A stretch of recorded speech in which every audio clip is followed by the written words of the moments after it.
ওই আমি হইলাম এই সার্কুলার অফিসের সার্কুলার ম্যান। দেশে যত সরকারি চাকরির সার্কুলার হয় সব আমিই দেই। আল্লাহর রহমতে দেশে শিক্ষিত বেকারের বাম্পার ফলন, তাই ইনকামও মাশাআল্লাহ। এই ধরো লোক লাগবো একজন, সার্কুলার দিলে আবেদন পরে লাখ লাখ। এখন একজনের কাছ থেকেই তো আবেদন ফি 1.5-200 নেই, তাইলে লাখ লাখ বেকার কাছ থেকে কি পরিমাণ মারি। ও মারি থেকে মনে পড়লো, গার্লফ্রেন্ড আমার কাছে একটা ডুপ্লেক্স বাড়ি চাইছে, টেকার ব্যবস্থা করুন লাগবো। যাই একটা সার্কুলার দেই।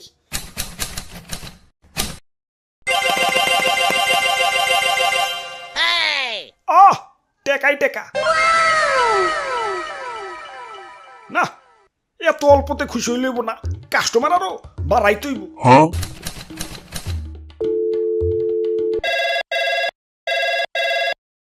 হ্যালো শিক্ষা বোর্ড, তোমরা প্রোডাকশন এত দুর্বল কে? শিক্ষার হার বাড়াও, পোলাবান করো বেশি বেশি নাম্বার দিয়ে পাশ করিয়া বাজারে ছেড়ে দাও। পোলাবান পাশ না করলে চাকরিতে আবেদন করবো, আর আবেদন না করলে কি আমাকে ইনকাম হইব?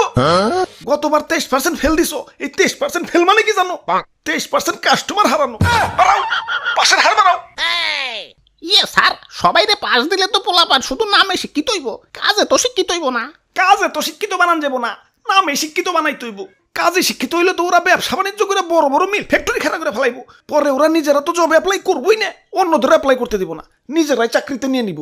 তুমি দেখতাছি মি আমার ব্যবসা বন্ধ করবার খারাইছ।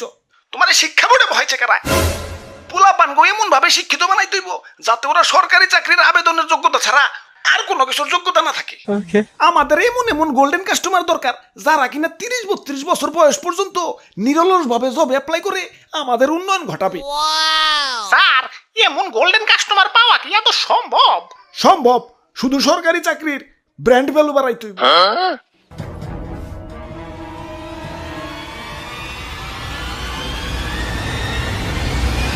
হ্যালো হ্যালো আন্টি, মেয়ের বিয়া কিন্তু সরকারি চাকরিওয়ালা সেরা সারা দেন না।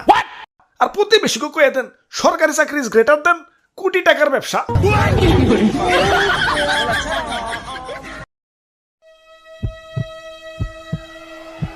আল্লাহ, যা করবার লাগছি সবই কইলাম বাদ দইয়ে। তুমি দেখো বেশি দুঃখ যাতে না পাই।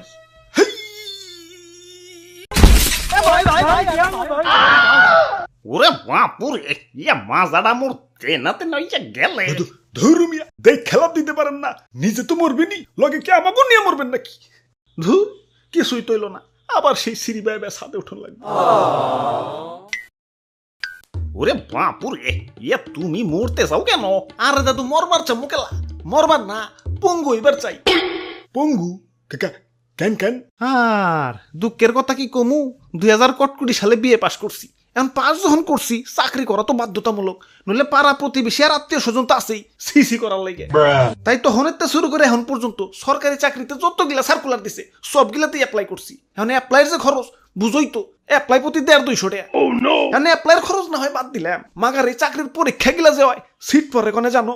বাড়ি থেকে 150 কিলো দূরে। এই 150 কিলো যাইতে ভাড়া লাগে না? আর সারাদিনের খাওয়ানোর খরচটা আছে। বাপের হোটেলটা দেউলিয়া বানিয়ে হলাইছি এই জব অ্যাপ্লাই করতে করতে। যজ্ঞা চাকরি যখন দরকার অ্যাপ্লাই তো চালিয়ে যাওনি লাগবো। এখন অ্যাপ্লাই যে করবো, পকেটে তো টেয়া নাই, আর বাপেরও তো আগেই দেউলিয়া বানাইছি। আর হাওলাত যে করবো, এই বেকারে হাওলাত দেবো কেঠায়? তাই ভাবছি ভিক্ষা করবো। মাগার আমার এই সুস্থ সবল শরীর দেখে কেউ আর ভিক্ষা দিবার চায় না, তাই এই ছাদ থেকে লাভ দিলাম। পঙ্গু পঙ্গু হইলে তার কেউ ভিক্ষা দিবার মানা করবার পারবো না। চাকরির আবেদন তো চালিয়ে যাওয়ার লাগবো। জীবিকা নির্বাহের জন্য চাকরি আর কতটা দরকার? সরকারি চাকরির আবেদনের টাকা জোগানোর জন্য একটা চাকরি আরো বেশি দরকার।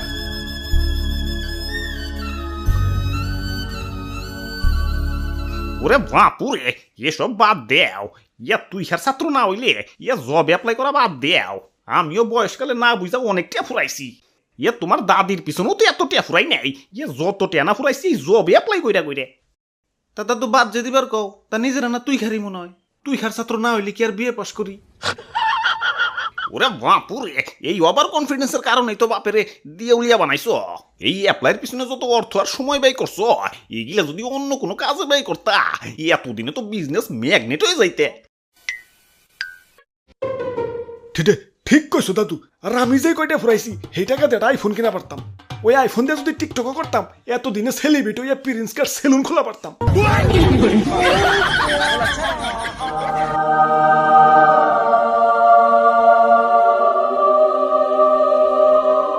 ওইছে আর কইতে হইব না, আমার চোখ খুলে গেছে, আর আবেদন করুন যাব না।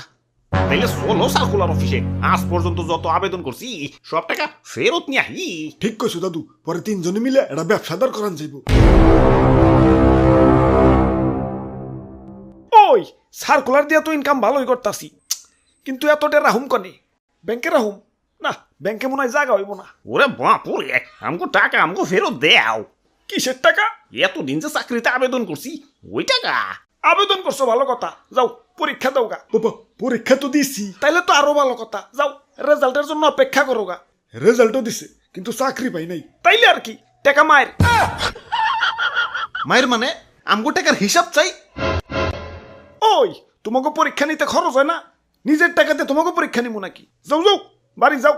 আব্বে হালায় 5 টাকার প্রশ্ন আর 10 টাকার খাতা দিয়ে লাখ লাখ বেকার গোকাস থেকে কোটি কোটি টাকা হাতে নিতেছ, আবার কম পরীক্ষা নিতে খরচ হয় না। আবার সিস্টেম করছো টেলিঠক ছাড়া আবেদন ফি দাও যাবো না। ভালোই ব্যবসা খুলা বসছো, সার্কুলার দিয়েও টাকা কামাও, আবার সিম বেচাও টাকা কামাও। আস্তে কো ব্যবসার গোমুর কি ফাঁস করে দিবা নাকি? চাকরির আবেদন ফ্রি করো, নইলে আমাকে মতো যারা রেগুলার কাস্টমার, মানে যারা বারবার আবেদন করে তাদেরও তো একটু ডিসকাউন্ট দাও। বাপ মায়ের লাখ লাখ টাকা খরচ করে পড়ালেখা করেছে, ভাবছে পোলা বড় হয়ে চাকরি বাকরি করে বাপ মায়ের মুখ উজ্জ্বল করবো। এখন চাকরি তো পরের সাবজেক্ট, টাকার জ্বালায় তো আবেদনই করবার পারতাছি না। এখন বাপ মায়ের মুখকে আমি ফেরেন লাভলিতে উজ্জ্বল করবো। লাখ লাখ মানুষের শিক্ষিত মানে সার্টিফিকেট ধরে দিচ্ছ, মাগার চাকরিতে তো নিবা মাত্র হাতে গোনা কয়েকজন। এখন বাকিরা কি ঘোড়ার ঘাস কাটবো? এখন দেশে কোম্পানি চাকরি আছে বুঝলাম, মাগার কোম্পানি চাকরিতে তো আবার অভিজ্ঞতা লাগে। এখন ওই অভিজ্ঞতা কি তোমাকে স্কুল কলেজে শিখায়? হালার অভিজ্ঞতা না হয় বাদ দিলাম, সেদিন ক্লাস 1 থেকে লয়ে ক্লাস 15 সবগুলা বই তামা করে খুঁজাও কোথাও পাইলাম না যে কিভাবে টাকা কামাইতে হয়। ঠিক কইছেন ভাই, স্কুল কলেজে তো আর চাকরি করার যোগ্যতা বানায় না, আবেদন করার যোগ্যতা বানায়।